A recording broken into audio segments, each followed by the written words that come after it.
senang sekali saya Jenny Tan kembali ke hadapan Anda. Tentunya lewat trendsetter program infotainment yang paling hangat, orisinil, dan terpercaya, Hotshot.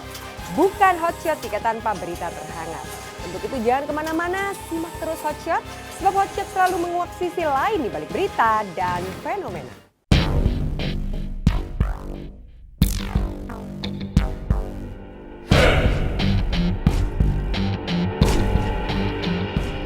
Sepuluh hari mendekam di tahanan tersandung kasus pencabulan anak di bawah umur, kondisi Saipul Jamil mulai mendulang teka-teki. Pasalnya kemarin pengacara Saipul tiba-tiba saja datang ke Polsek Kelapa Gading hanya untuk meyakinkan mantan suami Dewi Persik itu bahwa usaha penangguhan penahanan dirinya tidak ditolak oleh pihak yang berwajib, hanya tersangkut masalah administrasi. Sontak saja tanda tanya mencuat. Mengapa pihak pengacara Saipul jauh-jauh datang hanya untuk meyakinkan Saipul tentang surat penangguhan penahanan dirinya? Pertama kali merasakan sulitnya kehidupan sebagai tahanan yang harus hidup serba terbatas, benarkah Saipul mengalami drop mental hingga kekeh meminta penangguhan penahanan agar keluar dari tahanan Polsek Kelapa Gading dan bebas berganti menjadi tahanan kota? Kedatangan saya hari ini, saya pengen ketemu beliau untuk meyakinkan beliau bahwa rumor mengenai penangguhan penahanan yang ditolak itu tidak benar. Bahwa penangguhan penahanan itu bukan ditolak, tapi prasyaratnya yang belum dipenuhi. Prasyarat yang belum dipenuhi adalah surat pernyataan dari Saipul Jamil yang menyatakan beliau tidak akan mengulangi lagi perbuatan. Kedua, bahwa beliau tidak akan menghilangkan barang bukti.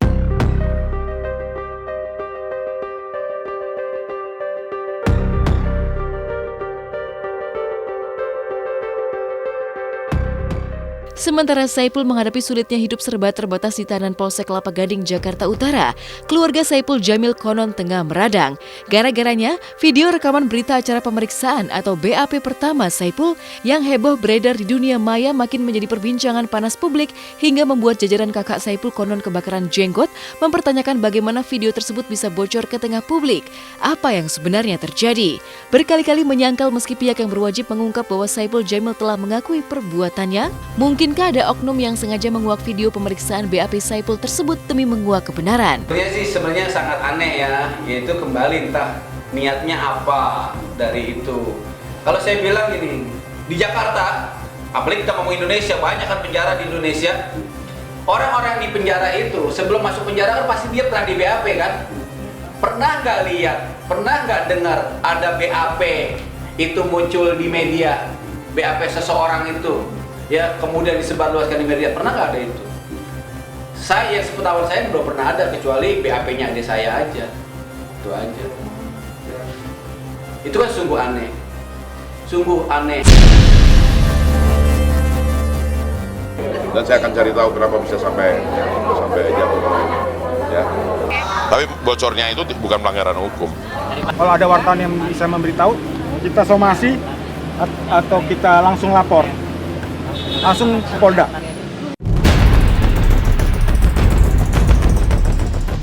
Uniknya, jika pihak Saipul Jamil sibuk memperkarakan bocornya video BAP pertama Saipul, sebuah peristiwa kejutan justru muncul. Pasalnya di hari yang sama, korban DS ternyata kembali mendatangi Polsek Kelapa Gading untuk melakukan BAP tambahan sekaligus membawa saksi. Kedatangan pihak korban DS yang sengaja dirahasiakan karena masih di bawah umur itu pun kian mencuatkan teka-teki mengejutkan karena konon turut menguak bukti baru, yaitu berupa spray atau kain penutup tempat tidur.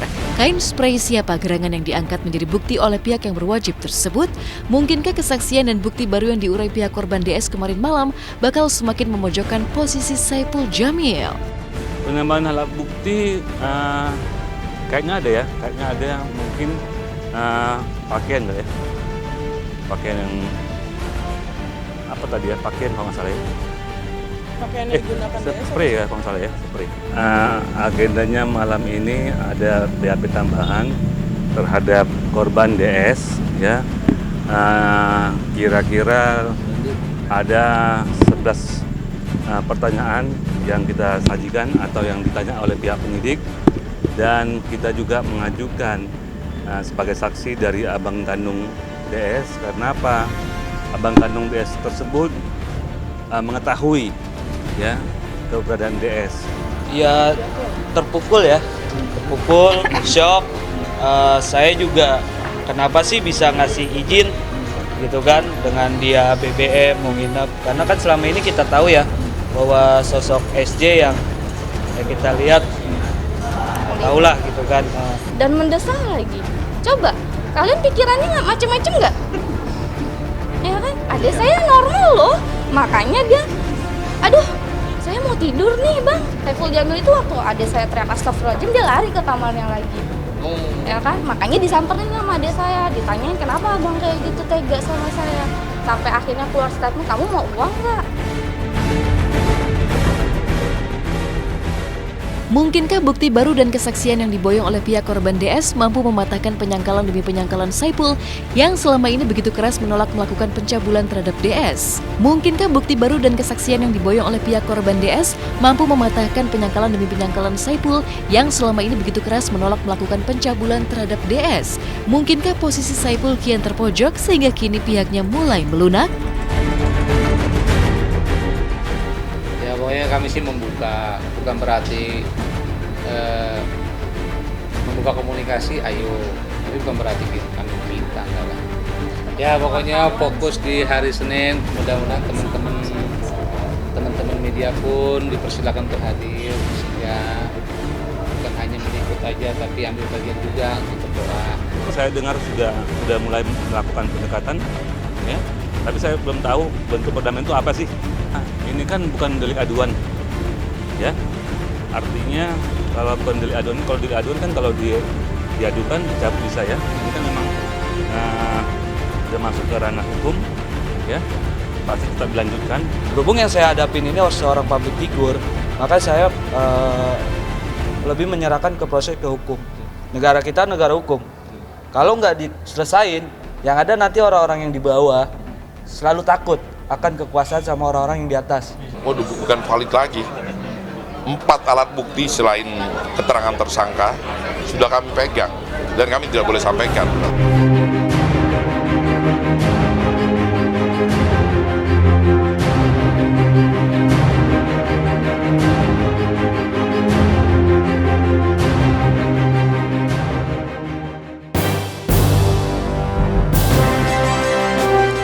Film-film Hollywood box office sudah biasa. Yang luar biasa itu ketika film Indonesia menjadi box office di tengah penetrasi film-film Hollywood.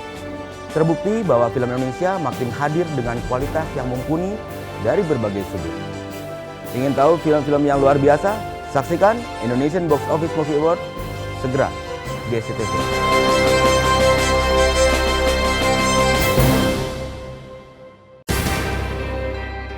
Sama-sama membintangi sinetron Halilintar yang diwarnai aksi balap mobil sport, Esa Gionino dan Vero Walanda punya pengalaman menarik. Jika Vero mengendarai mobil biasa dengan tingkat resiko yang tidak terlalu tinggi, berbeda dengan Esa yang mengendarai mobil sport dengan modifikasi yang mewah yang memiliki tingkat resiko yang lebih besar. Benarkah gara-gara sinetron ini mereka sama-sama kepincut dengan seluk-beluk mobil sport dan jadi punya keinginan untuk memiliki mobil sport? Simak beritanya hanya di Hotshot sesaat lagi.